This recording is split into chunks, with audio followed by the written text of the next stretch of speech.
ನಮಸ್ಕಾರ ವೀಕ್ಷಕರೇ.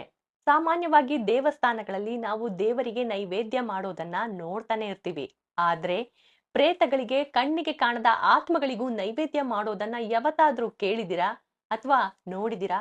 ಈ ರೀತಿಯ ರಹಸ್ಯಮಯವಾದ ಅಥವಾ ನಂಬೋಕೆ ಸಾಧ್ಯನೇ ಇಲ್ಲ ಅನ್ನೋ ಒಂದು ಪ್ರದೇಶ ಅಂದ್ರೆ ಅದು ಪೂರಿ ಜಗನ್ನಾಥ ದೇವಸ್ಥಾನದ ಆವರಣ. ಈ ಆವರಣದಲ್ಲಿ ಏನ್ ನಡೆಯುತ್ತೆ? ಪ್ರೇತಗಳಿಗೆ ಯಾವ ರೀತಿಯಲ್ಲಿ ನೈವೇದ್ಯವನ್ನ ಮಾಡ್ತಾರೆ? ಅಲ್ಲಿ ನಡೆಯುವಂತಹ ಸಂಪ್ರದಾಯವೇನು ಎಲ್ಲವನ್ನ ತಿಳಿಸ್ತೀನಿ. ಪೂರಿ ಜಗನ್ನಾಥ ದೇವಸ್ಥಾನದ ರಥೋತ್ಸವ ಇವತ್ತಿಗೆ ಕೊನೆಗೊಳ್ಳುತ್ತೆ. ಆದ್ರೆ ಈ ಸಂಪ್ರದಾಯದ ಬಗ್ಗೆ ನಿಮ್ಗೆಲ್ಲ ತಿಳಿಸ್ಬೇಕು ಅನ್ನೋದು ನನ್ನ ಉದ್ದೇಶವಾಗಿತ್ತು. ನನ್ನ ವಿಡಿಯೋ ನಿಮ್ಗೆ ಇಷ್ಟ ಆಗ್ತಾ ಇದೆ ಅಂದ್ರೆ ನೀವು ಆದ್ಯನ್ ಮೀಡಿಯಾ ಚಾನಲ್ನ ಈಗಲೇ ಸಬ್ಸ್ಕ್ರೈಬ್ ಮಾಡ್ಕೊಳ್ಳಿ, ಲೈಕ್ ಮಾಡಿ, ಶೇರ್ ಮಾಡಿ, ಇನ್ಸ್ಟಾಗ್ರಾಮ್, ಫೇಸ್ಬುಕ್ ನಲ್ಲಿ ಫಾಲೋ ಮಾಡ್ಕೊಳ್ಳಿ. ನಿಮ್ಗೆಲ್ಲ ಮೊದ್ಲೇ ತಿಳಿಸಿದಂತೆ ಪ್ರೇತಗಳಿಗೆ ಅಥವಾ ಕಣ್ಣಿಗೆ ಕಾಣದಂತಹ ಆತ್ಮಗಳಿಗೂ ಇಲ್ಲಿ ನೈವೇದ್ಯ ನಡೆಯುತ್ತೆ ಅಂತ ತಿಳಿಸಿದ್ದೆ. ಈ ಒಂದು ಸಂಪ್ರದಾಯಕ್ಕೆ ಆದರ್ ಪಾನ ಅಂತ ಕರೀತಾರೆ. ಇದು ಆಷಾಢದ ದ್ವಾದಶಿ ದಿನದಂದು ಅಲ್ಲಿ ನಡೆಯುವಂತಹ ಸಂಪ್ರದಾಯ. ಜಗನ್ನಾಥ, ಬಲಭದ್ರ ಹಾಗೆ ಸುಭದ್ರೆ ಇನ್ನೇನು ದೇವಸ್ಥಾನದ ಗರ್ಭಗುಡಿಗೆ ಹೋಗ್ಬೇಕು ಅಂದಾಗ ನಡೆಯುವಂತಹ ಸಂಪ್ರದಾಯವಿದು. ಈ ಸಂಪ್ರದಾಯದ ಮಹತ್ವವೇನು ಗೊತ್ತಾ? ಇಲ್ಲಿ ಕೇಳಿ. ಪೂರಿ ಜಗನ್ನಾಥನ ಯಾತ್ರೆ ಇವತ್ತು ಮುಕ್ತಾಯವಾಗುತ್ತೆ. ಆದ್ರೆ ಕೊನೆಯ ದಿನಗಳಲ್ಲಿ ಕೆಲವೊಂದು ಸಂಪ್ರದಾಯ ನಡೆಯುತ್ತೆ. ರಥಯಾತ್ರೆ ಕೊನೆ ದಿನ ಜಗನ್ನಾಥ, ಬಲಭದ್ರ, ಸುಭದ್ರ 3 ರಥಗಳು ಸಿಂಹದ್ವಾರದ ಬಳಿ ಬಂದು ನಿಲ್ಲುತ್ತೆ. ದೇವರುಗಳಿಗೆ ಸುವರ್ಣ ವೇಷ ಅಲಂಕಾರ ಮಾಡಿದ ಮರುದಿನ ದ್ವಾದಶಿ ಎಂದು ಈ ವಿಶೇಷ ಪೂಜೆ ನಡೆಯುತ್ತೆ. ದೊಡ್ಡ ದೊಡ್ಡ ಮಣ್ಣಿನ ಮಡಿಕೆಗಳಲ್ಲಿ 9 ಮಡಿಕೆಗಳು ಸಿಹಿ ಪಾನಕ ತಯಾರಿಸಲಾಗುತ್ತೆ. ಅದರಲ್ಲಿ ಹಾಲು, ಕೆನೆ, ಸಕ್ಕರೆ, ಬಾಳೆಹಣ್ಣು, ಕರ್ಪೂರ, ಜಾಜಿಕಾಯಿ, ಮೆಣಸು, ತುಪ್ಪ ಎಲ್ಲವನ್ನೂ ಹಾಕಲಾಗುತ್ತೆ. ಪೂರಿ ಜಗನ್ನಾಥನ ರಥಯಾತ್ರೆಯ ಮುಕ್ತಾಯದ ಹಂತದಲ್ಲಿ ನಡೆಯುವ ಆದರ್ಪಾನ ವಿಧಿಯು 100 ಲೀಟರ್ ಸಾಮರ್ಥ್ಯದ ವಿಶೇಷ ಮಣ್ಣಿನ ಮಡಿಕೆಗಳಲ್ಲಿ ಸಿದ್ಧಪಡಿಸಿದ ಪಾನೀಯವನ್ನ ರಥದ ಮೇಲಿರುವ ದೇವತೆಗಳು ಮತ್ತು ರಥರಕ್ಷಕರಿಗೆ ಅರ್ಪಿಸುವ ವಿಶೇಷ ಸಂಪ್ರದಾಯವಾಗಿದೆ. ಕುಂಬಾರ ಪಾಡದ ಕುಂಬರರು ಸಿದ್ಧಪಡಿಸುವ ಈ ಮಡಿಕೆಗಳು ಮತ್ತು ಪವಿತ್ರ ನೀರು ರಥಯಾತ್ರೆಯ ತತ್ವವಾದ ವಿಶ್ವ ಬಂಧು ತತ್ವವನ್ನ ಸಾರುತ್ತೆ. ಒರಿಸ್ಸಾ ಭಾಷೆಯಲ್ಲಿ ಆದರ್ ಅಂದ್ರೆ ತುಟಿ ಮತ್ತು ಪಾನ ಅಂದ್ರೆ ಸಿಹಿ ಪಾನೀಯ.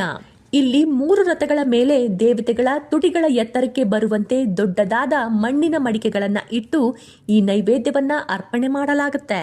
ಈ ಪದ್ಧತಿ ಭಗವಾನ್ ಬಲಭದ್ರನೊಂದಿಗೆ ಆರಂಭವಾಗುತ್ತೆ. ನಂತರ ಮಹಾಪ್ರಭು ಜಗನ್ನಾಥ ಮತ್ತು ದೇವಿ ಸುಭದ್ರೆಯೊಂದಿಗೆ ಮುಕ್ತಾಯಗೊಳ್ಳುತ್ತೆ.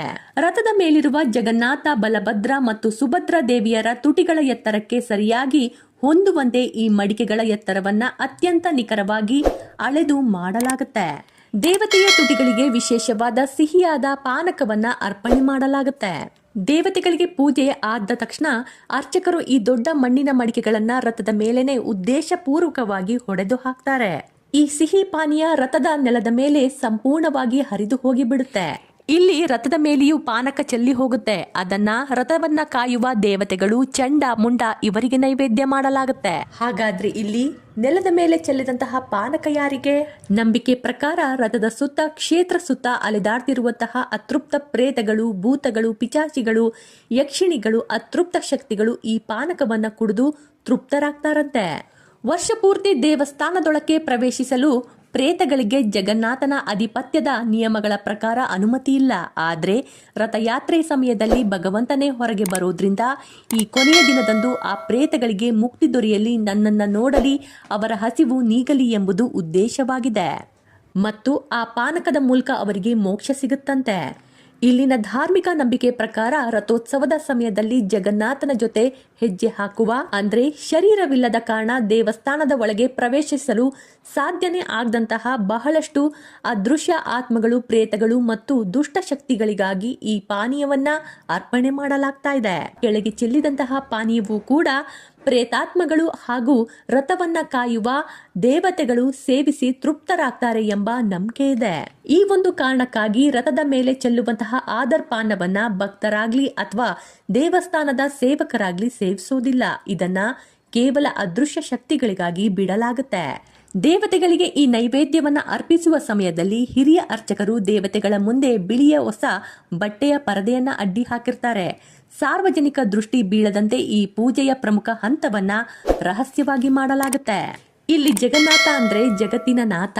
ಮನುಷ್ಯರಿಗೆ ಮಾತ್ರ ಅಲ್ಲ, ಕಾಣುವ ಮತ್ತು ಕಾಣದ ಎಲ್ಲಾ ಜೀವಿಗಳಿಗೂ ಅವನೇ ನಾಥ ಎಂಬುದು ಇದರ ಅರ್ಥ.